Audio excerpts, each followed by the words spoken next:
చదువు నేర్పే ఉపాధ్యాయునికి అర్హత ఉండాలి, అప్పుడే పిల్లలకి పాఠాలు చెప్పగలడు.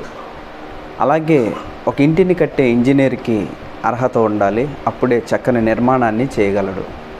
వైద్యం చేసే ఒక డాక్టర్కి వైద్య విద్య అనే ఒక అర్హత ఉండాలి, అప్పుడే చక్కని వైద్యాన్ని అందించగలడు.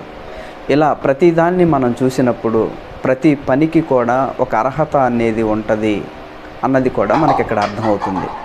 మరి ఈరోజు దేవునికి కూడా ఏమైనా అర్హతలు ఉన్నాయా అన్నది మనం ఆలోచన చేస్తే దేవునికి కూడా అర్హతలు ఉన్నాయి. ఏంటి అర్హతలు అన్నప్పుడు, భూమి ఆకాశములను సృజించి అంతరిక్షమును నిర్మించి సముద్రములకు అడ్డుకట్టలు వేసిన ఆయనే దేవుడు.